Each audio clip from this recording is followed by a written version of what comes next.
and joy and silliness and, like with great abandon, to not care that people see us being silly and entertaining ourselves the way little children do. They dance to their own rhythm walking down the street, and they're doing their own funky little thing as they're moving through life. They don't care that we look at them and go, what are they doing? I have no idea. They don't care because they're too happy to care. When you're happy, you don't ask, gosh, why am I so happy? This is so, that's the end all be all, is joy and happiness. So we don't sit there and try to understand it. We just are in it. And I think that the things that Norman Cousins experimented with the purpose of healing and laughter. And I think, because I read several different ones, this was back in college, Psychology 101. And then I think in ministerial school, we did some more like this, where like watching reruns of I Love Lucy, that happened to be this person's favorite thing, or what the things that just make you guffaw, like that just crazy laughter. And I think sometimes we don't value how important it is, because it doesn't seem to be on anybody's list. I gotta laugh today. I need to find some laughter today. I've got to find that 10 minutes of laughter, that 20 minutes, or for him, like an hour or so. And when that becomes important to us, we will make time for it if when we find that important. So that's kind of what we're talking about today. Ernest Holmes said the laughter of a child is as important to the universe as the creation of a planet. And I think it's interesting that in this quote, he said the laughter of a child, but we're all children. There's just an age that we decide, like I said, that you can laugh and be silly and be goofy and do all that stuff. We're all the children of God. And it's a disservice that it's the laughter of a child. It's the laughter of any of us is as important to the universe as the creation of a planet. I absolutely believe that. And I know that joy is the way that spirit really flows through me. That is my personal expression, is really joy. And when there are things going on in the world, or my world, the world, or my world, or even, my body of affairs, that kind of restrict or inhibit that joy, then I know that I can, it's like, I haven't had a good laugh. Like Sherry said, I haven't had a good laugh. To make it important as meditation, as important as eating healthy, is to that release of the seriousness of life and to laugh. Spirit's created each one of us with an overflowing capacity for joy, for balance, harmony, and freedom. And yet we have this human tendency to get caught up in the busyness of the world and the seriousness of our lives. And of course, the suffering that we may encounter in our body of affairs or the world around us, especially when we look at the news, especially when we have some serious things going on in the world or in our lives. We can easily forget to engage actively our joy and our innate sense of balance, balancing the seriousness with the silliness and our freedom. And that freedom is that these things never bind us. There are things that we will move through, but they're never binding to our spirit. They're just something that lasts a day or a week or a month or a year, but they don't define us. They are not who we are. They're things we move through. So while we're moving through something that may be very serious, it may be very heavy, it may cause us some restriction, we can also engage joy, peace, harmony, balance. And we know in this wonderful group, and of course, there are over 550 circles and centers and groups meeting like us across the country and the world, really. And so we know that together, we know that these things, the joy, the peace, the harmony, they're always available to us right now. We are never separated from them. There's never anything that's really blocking the path to those things. At the same time, it feels like that sometimes. But when we just take a breath and we remember that I am not the body, I am not the body of affairs, I am not the thoughts that might remind me of fear or restrictiveness or lack. I am not this, I am not that. And we come back to who we are. There is joy, there is peace, there is love, there is harmony. But once in a while, that's the only message we ever talk about, is that is our nature and it is always available. But what happens when we can't feel it, And so we talked about meditation, eating healthy, exercise, doing these things.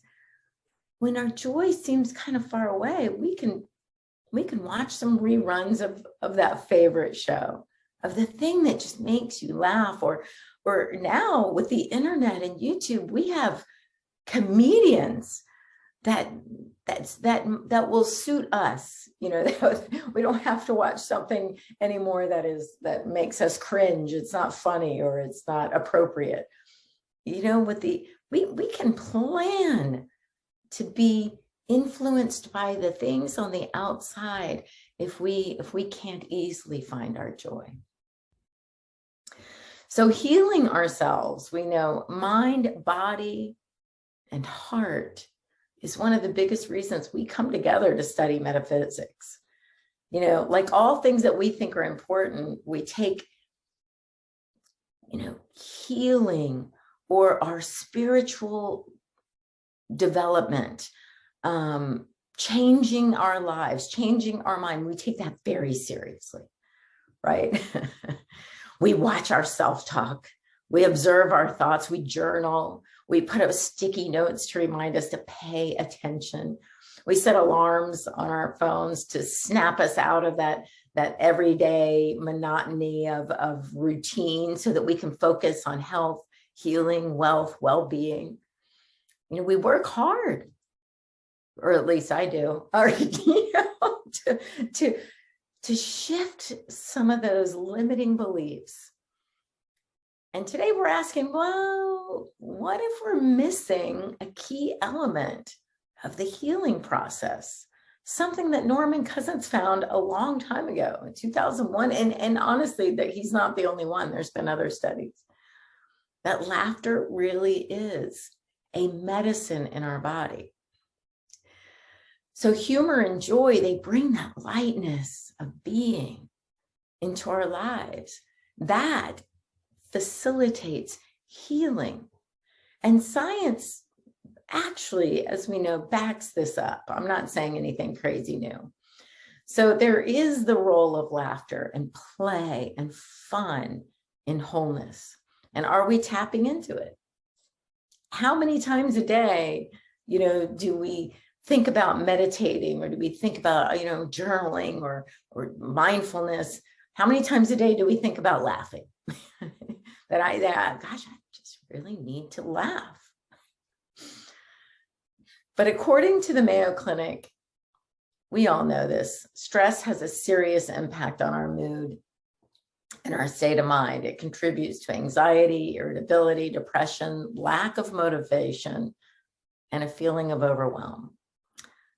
And there's a profound impact of stress and distress on our body.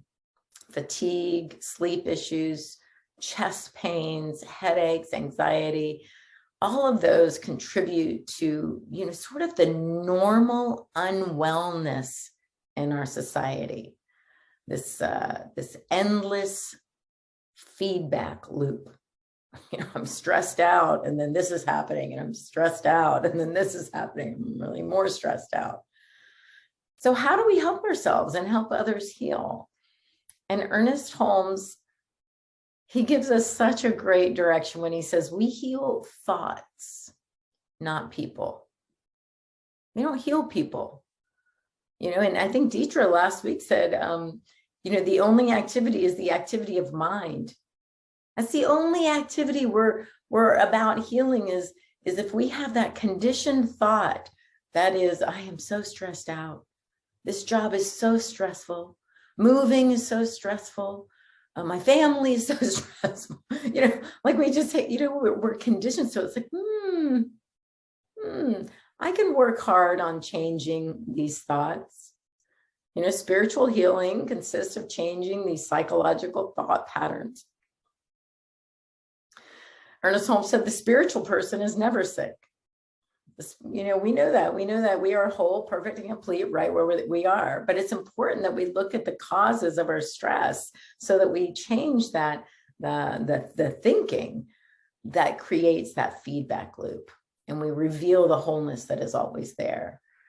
And it doesn't do a whole lot of good to continually affirm wholeness while we're constricted and contracted over stress and over the situations in our life. So we may call on our minister.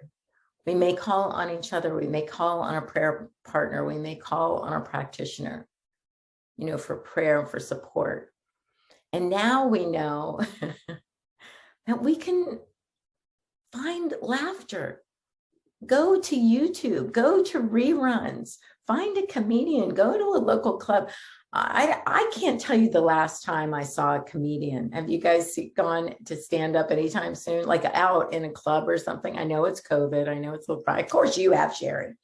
Of course Sherry would.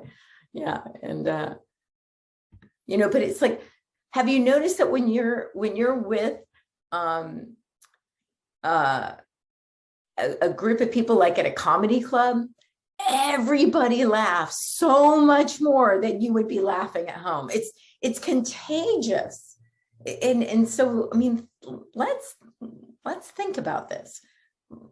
Finding ways that we can feel safe during COVID, of course. So maybe there's, I know St. Augustine has that outdoor amphitheater. I know other places, I'm sure, have places that you can do this, or invite a few people to your home and watch comedy or something that they will enjoy as a group, so that you're all taking part of this wonderful healing joy together. And this is spiritual practice, people. So, we're changing our thinking, we're changing our life, and we're seeking that change on that energetic level. So, sometimes we have to go from the outside in. We always talk about going from the inside out, just releasing everything out there. But when we need help, a prayer partner, any of these things, seek out a comedian. Let's do that. Let's add that to our repertoire of healing and wholeness.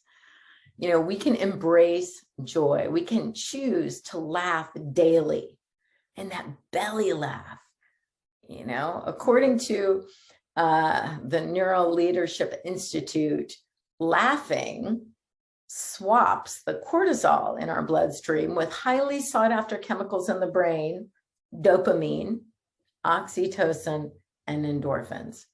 So some of you, I'm sure by now are familiar with some of these terms, but when I work out a little bit, I am one of those, I am so sensitive. I can feel the endorphins kick in. I feel right when they kick in, and it's right when I'm saying, this sucks. This is hard. I've only run for like 5 minutes, and feel like, I'm walking on the beach. I'm like, ugh. And all of a sudden I'm like, ooh, there it is. There it is. That's the endorphins kicking in. So if we can't go for the walk, if we can't do that, turn on YouTube and let's have somebody make us laugh. Get that dopamine, the endorphins. It helps us embody the changes in our thinking and the behavior that we want to make permanent. In other words, we're using tools and practices and principles to help us stay in that joyful state that we know is our nature. It's our nature. We can, have any of you guys done laughter yoga? Yeah. Oh my gosh. We had a Samash do laughter yoga at the Center for Spiritual Living when we were meeting at university. And I would have thought, that sounds a little silly. That's just, that's my first reaction. It sounds a little silly, but of course I'm going to support him. It was, I think every other Sunday or maybe one Sunday a month.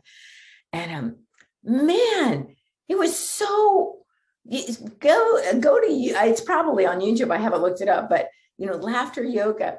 I remember he would do things like, oh, somebody cut you off in the car and you get all frustrated. Why get frustrated? Just let it be. Oh, they cut me off and I am safe and whole in God, or, I am safe in spirit.